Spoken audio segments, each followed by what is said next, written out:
I'm here to share with you how to be the most centered person of all time. You know I'm kidding, right? I don't even think I'm centered right now.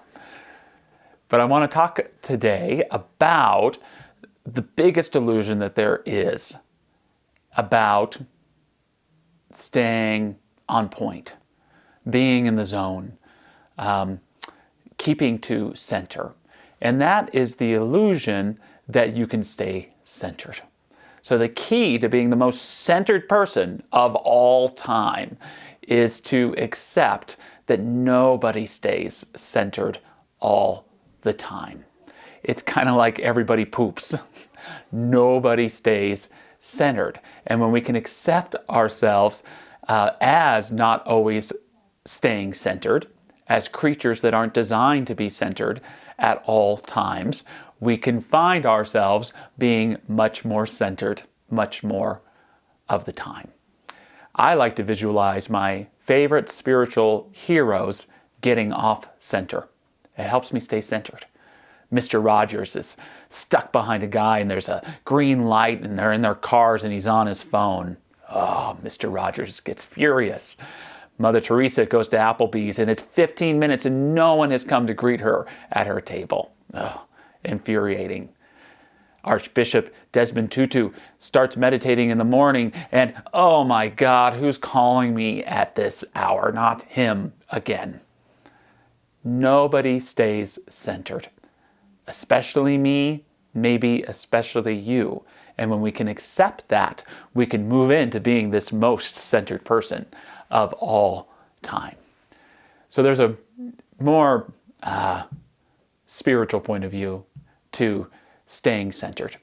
And it's recognizing that it's not about how long you stay centered.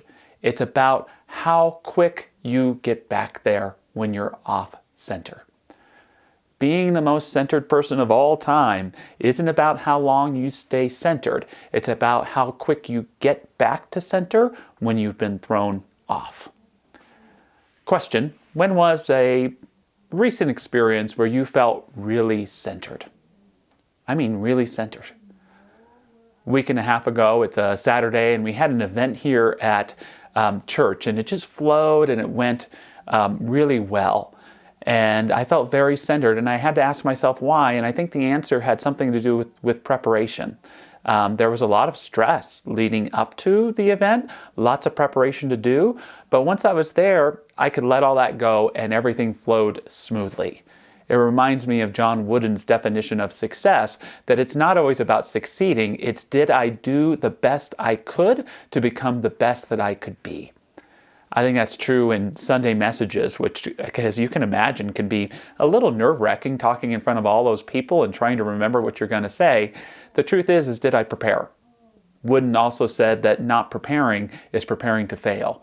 So I know if I've done my best in preparing and I just show up and loosen up, things generally work out because I'm on center. Later that day, I got to spend some time with my darling daughter, Nancy June. We spent a couple hours in the pool.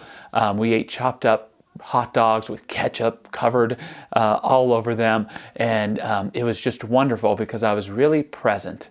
And that's the thing about having a great experience is its soul memory for me. It's like I'm so present to this time with my daughter, and this is becoming banked in soul memory. This moment's going to live in eternity forever, balanced with that human part of me that says, Josh, she ain't going to be this way forever. You better enjoy this now. So there's something very centering about that. And so you can see preparing for the moment and appreciating the moment help us be centered in the moment. When was a recent time when you were off center? For me, it was the very next morning.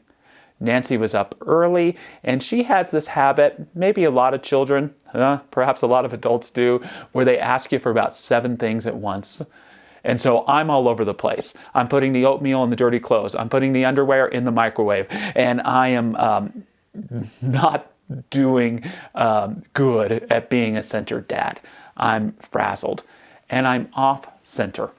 and I do something that makes one even more off-center, and maybe you do this too. Do you ever decide to enter self-analysis when you're angry? When you're upset? When you're off-center? Bad idea. Wait till you're centered to move into the shadow. Sometimes I use the word of mess of who I am. So that was one of the times I was off-center. Now, how did you get back to center? When you're off-center, how do you get back there? Do you berate yourself? Do you pretend to be a spiritual person in that moment that you're not? I think the best thing we can do to get back to center is to locate ourselves where we are. We don't locate a center outside of ourselves that we need to get to. We locate the center where we are, and in our sadness, in our confusion, in our happiness, in whatever it is, behind all of that, you are still a you, I am still an I. And to be centered is to locate where that is. And it is then that I bring myself back to the ability to choose what my next step is going to be. Whether I stay angry or not, whether I stay confused or not, whether I stay happy or not. Getting back to center is locating yourself where you are and moving forward. No positive, no negative. It is what it is. And then it begins to, as a byproduct, give those experiences of centeredness. It helps us prepare. It helps us to appreciate. Part of my message today as well is accept that you're going to get off center. That might be the most centering thought any of us can have. I'm off center. Great. Now I'm centered.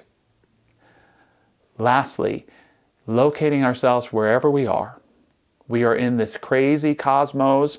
As Douglas Adams says, we're on this gas ball called Earth, hurling through space.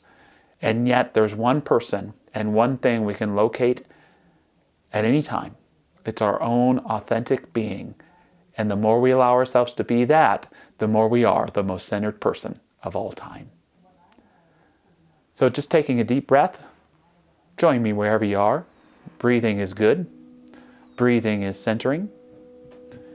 And whether you define yourself as center or off center, I just simply recognize that divine presence, whose center is everywhere, whose circumference is nowhere. Maybe it was supposed to be the other way around, but both work.